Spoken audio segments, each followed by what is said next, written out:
Hello everyone, I'm Jessica.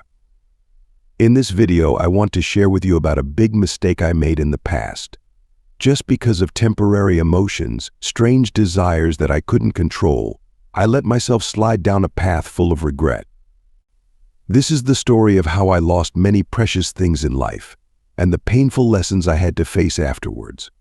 I was born and raised in an ordinary family in the suburbs of London. My parents were both hard-working people, always loving and caring for me. Since I was little, I was raised in their attentive care, and they always wanted me to have a better life. I was an only child, so my parents had high expectations for me. They encouraged me to study hard, and it was thanks to that love that I became strong and independent. I had a peaceful childhood, perhaps a bit more closed than other children, because my parents always kept me in a safe circle. Growing up, I decided to pursue a career as a teacher because I love the innocence of children. After graduating from university, I started teaching kindergarten, and that is where I found joy every day when taking care of and teaching children. My life changed when I met my husband. We met through a friend's introduction. He is a gentle, calm man, working in an office in the city. After a period of dating, we decided to get married. When I was 26 years old, I entered married life with expectations of a bright future, full of happiness. At first, our married life was really stable and peaceful. We moved to a small house in the suburbs of London, where everything was quiet and close. However, after 2 years of marriage, we still did not have children. This gradually became an invisible pressure in our married life. The relationship between my husband and I was no longer as passionate as before. The conversations became less and less, and the evenings together became quiet. I felt the distance between us growing larger and larger, and the loneliness in my heart became heavier and heavier. It was during that time that I met Henry, a man whose daughter was in my class. He was also a single father and often took his daughter to class every morning. At first, it was just short stories about her development, but at some point, those stories became longer. I noticed the tiredness and loneliness in his eyes. I felt lonely too, but maybe I didn't want to admit it. At first, exchanging phone numbers with Henry was just for convenience in communicating about issues related to his daughter. The messages were short, polite, about her studies, things to pay attention to when she was in class. Everything was normal, nothing more than the relationship between a teacher and a parent. But then, gradually, those messages became more than just about Henry's daughter. The polite greetings in the morning or evening began to appear. At first, I didn't think much of it, just a simple social concern. But those questions became more personal before I knew it. Are you tired today? I hope you have a good day. I began to feel the intimacy hidden in each sentence. We started to talk more about life, about the secret feelings that we rarely shared with others. There were evenings when I lay in bed, scrolling through his messages, and realized that I shared more with him than I did with my husband. He understood the loneliness I was experiencing, and I saw the same from him. I don't remember exactly when the messages just for communication turned into longer, deeper conversations about our feelings.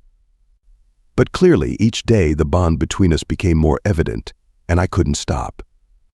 The first time we dated outside of work, I still remember very clearly.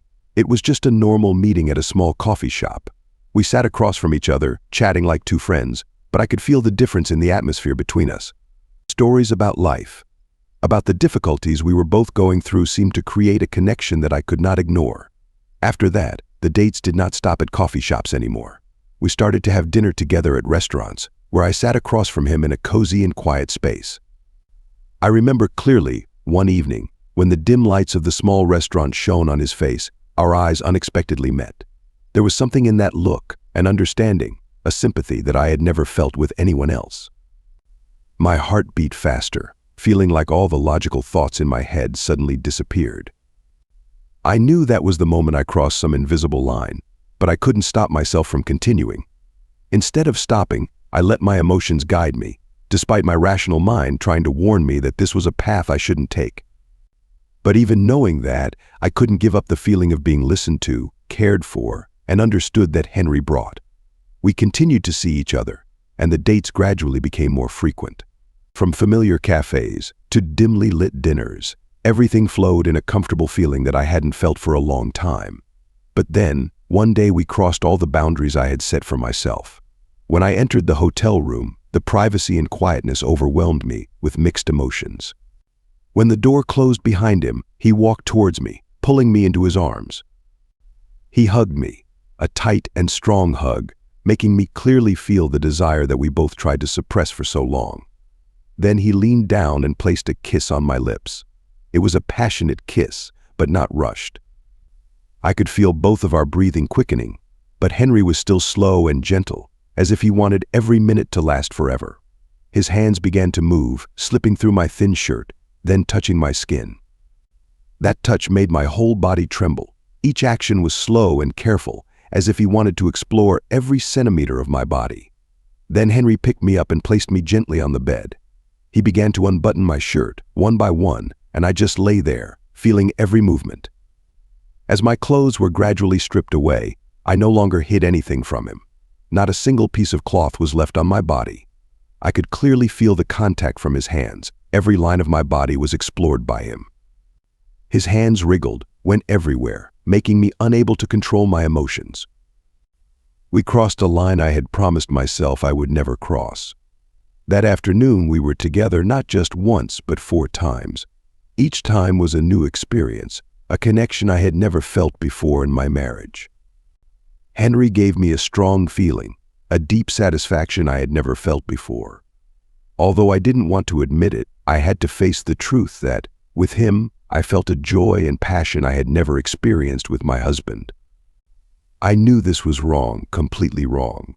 I knew I was betraying every value I had ever held dear. But one thing was undeniable. It was the feeling that Henry filled the voids in my soul, void that I had never realized I had until he came into my life. And from that moment on, we were officially having an affair, sinking into a relationship that I didn't know how to stop. After that first time, things couldn't go back to the way they were. We had crossed the line, and now I couldn't help but want to see Henry more. Each meeting was filled with a longing, a craving that I never thought I would have. We didn't just meet at hotels anymore, but our dates became more secretive and dangerous. I often used the excuse of taking Henry's daughter home after school as a way to cover up the truth. In fact, it was just an excuse for us to spend more time together. Henry's house became our escape from the outside world, a place where we could freely live out our repressed emotions. Every time I entered that house, I felt a strange sense of liberation, as if I were living in a completely different reality, where constraints and responsibilities were put aside. But it didn't stop at long meetings. Our desire was so strong that we couldn't wait any longer. There were times when we took advantage of every moment we could to be close to each other, even in unexpected situations. We had a rush in the restroom of the coffee shop, where we had originally planned to meet and talk like before.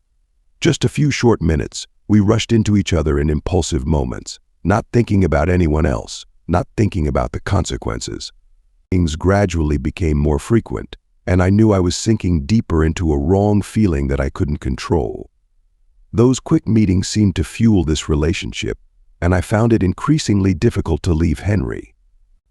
Honestly, at that time I didn't think about the consequences I would have to bear.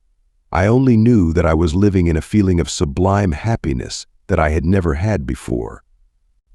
After a long time, we were sneaky. People around me seemed to notice each other's every move, every step, especially when something was unusual. Late afternoons, Henry would linger after school, chatting with me for a few extra minutes, seemingly harmless, but it began to attract unwanted attention.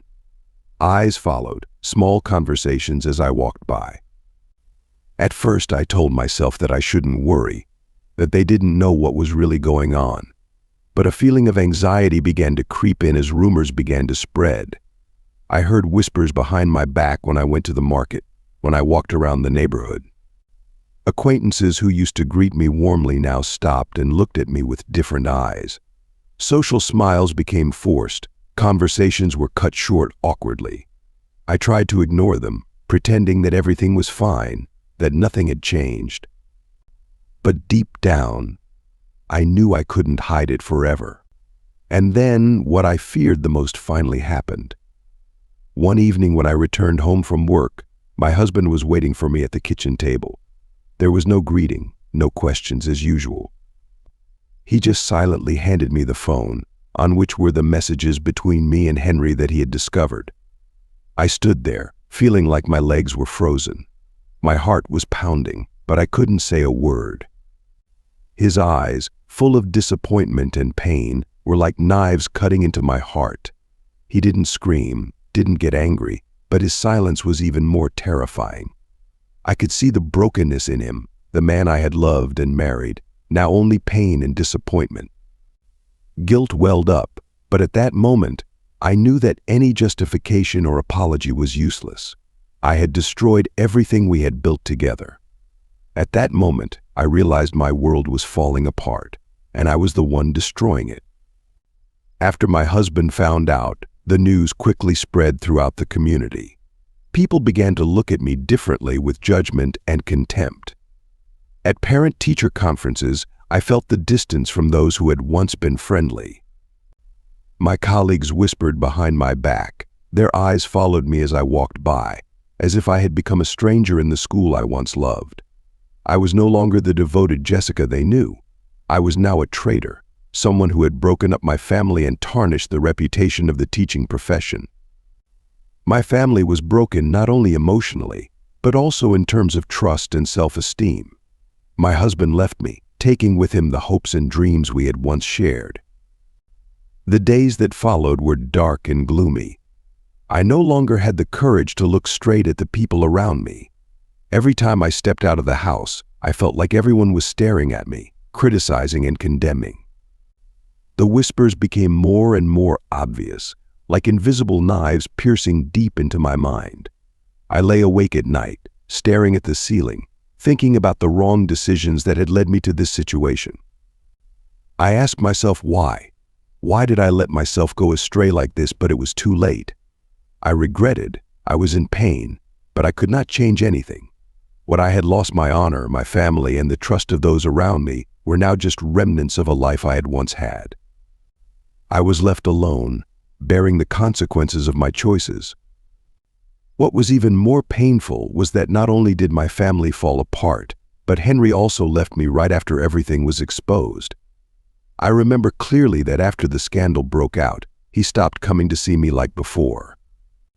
The messages became less frequent. The calls were no longer answered. I knew that he was also suffering from the hurt and shame from the eyes of those around him. This small community not only made me feel humiliated, but Henry also could not bear the pressure from everyone's judgment. He chose to leave. He left this place with his daughter, moved to another place to start a new life. Perhaps he thought that was the best way to protect his daughter and himself from gossip. I completely understood his decision, but it only made me realize that I had lost everything. Not only my family, my honor, but also the only person who had ever made me feel that I was no longer alone. Henry's passing left me devastated. When he walked out of my life, everything seemed to fall apart. I was left with an empty loneliness, with no one to hold on to, no place to hide from the truth. What I had done had taken away everything I had ever held dear, and now I was left with only regret and bitterness. After all, I had no choice but to leave. I decided to transfer schools, leave everything behind, and start over in another city. It wasn't an easy decision, but I knew I needed a fresh start, where no one knew about my past. I packed everything, carrying the emotional wounds that no one could understand, and left with the hope that somewhere else I could find some peace for myself. A new life wasn't easy. Everything was unfamiliar, and rebuilding from scratch required a lot of strength and courage.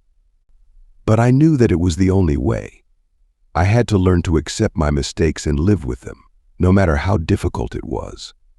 Although the past would always haunt me, at least here, I had the chance to try to start over, to repair some of what had been lost. Now I have a new life, a life that I never thought I could rebuild after all that happened. I met another man, and the special thing is that he is also a teacher like me. We share the same passion for teaching, and from there perhaps it was the work that brought us closer together. My life is more peaceful now, no more judgmental eyes or whispers behind my back. Every day, I try to become a better person, learn to love myself and appreciate what I have. Although the past is always there, it no longer haunts me like before. I have learned to accept my mistakes and live with them, because they are a part of who I am. Now, I have a new husband, a new life, and a chance to start over, with the hope that I will never repeat the same mistakes again. If there is one thing I want to share and convey to you, it is never let temporary emotions lead you into decisions that you will regret later. I used to think that I just wanted to fill the void in my heart, to find the feeling of being loved and cared for again. But the price I had to pay was too high. Moments of rashness, fleeting desires can destroy everything you have worked so hard to build. Happiness is not always perfect, and there will be times when you feel lonely or lacking in love. But instead of seeking temptation, calmly think about the consequences that it can bring.